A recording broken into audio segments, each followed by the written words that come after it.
For 85 years, the Harvard study of adult development tracked the physical and cognitive markers of over 700 individuals.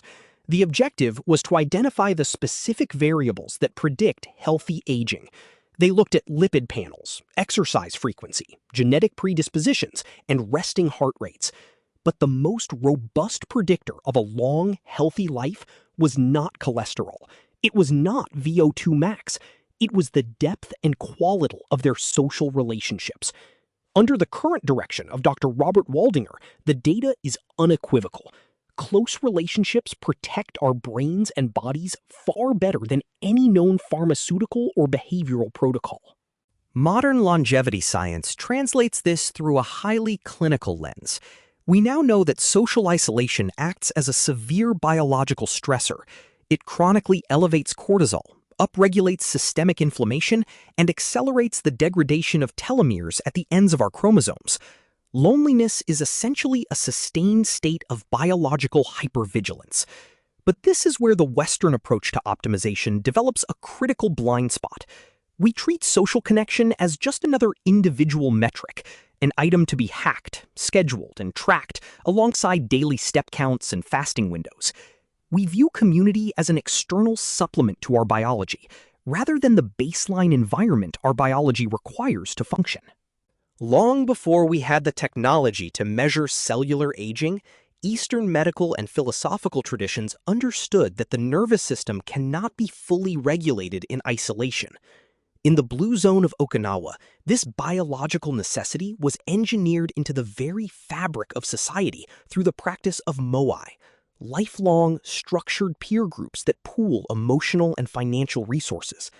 In Buddhist traditions, it is formalized as Sangha, elevating community to the exact same level of importance as the teachings themselves.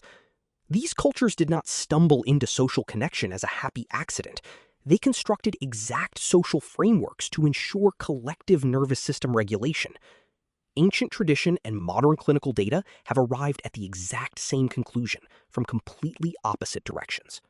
If Western science is just beginning to map the neurobiology of isolation, how exactly do these ancient Eastern architectures structurally protect our cells? And what does the data show when we look inside them? When we examine longevity data from Okinawa, we often point to diet or daily movement. But the true foundation of their health span is the Moai. A Moai is a small group of individuals, usually formed in childhood, who remain committed to each other for life.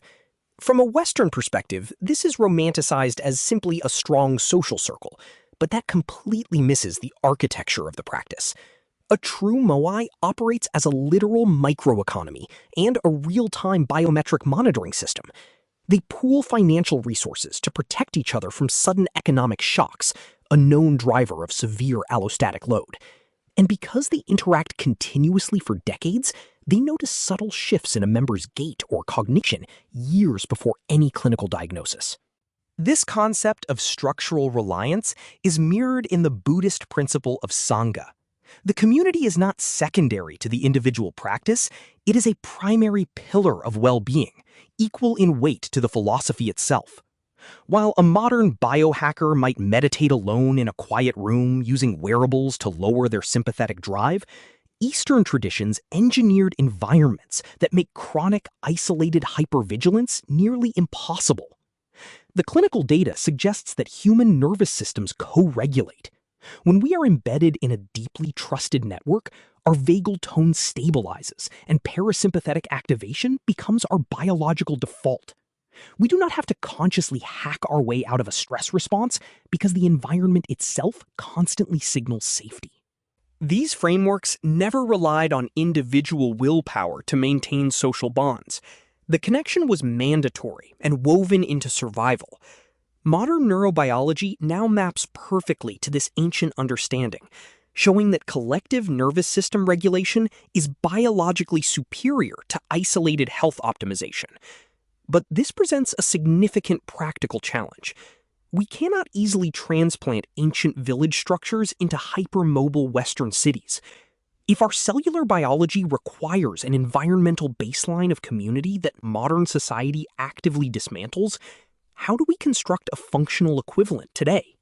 To apply this, we must shift our focus from isolated health optimization to ecosystem optimization. The protocol is to deliberately construct a modern, functional equivalent of a Moai. This cannot be a casual text thread or a sporadic social gathering. It requires structural commitment.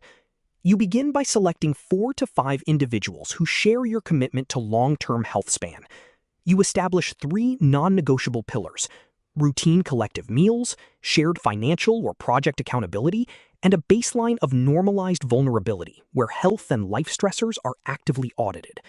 By formalizing this structure, you mimic the Okinawan framework, shifting social connection from an optional leisure activity to a mandatory biological baseline. We must acknowledge the limits of our current data. We do not have real-time, continuous biosensors for belonging or social safety, the way we do for glucose or heart rate variability. Measuring the precise molecular impact of a lifelong bond is incredibly difficult. Furthermore, transplanting deep tribal architectures into hypermobile modern cities presents immense practical challenges. Growing up in Southeast Asia, you see firsthand what researchers looking from the outside often miss. Community is not something you build after you fix your diet and exercise. It is the very soil those habits grow in. It is an understanding that you cannot biohack your way out of a biologically hostile, isolated environment. True longevity is ultimately a collective metabolic state, not an individual one. Science did not invent the biological requirement for deep human connection. It merely uncovered the mechanisms behind what ancient cultures practiced for millennia. Eastern longevity exists for exactly this intersection. The practices that ancient cultures built into daily life, and modern science is only now beginning to explain. There is more here. We cannot survive in isolation, and we certainly cannot heal there.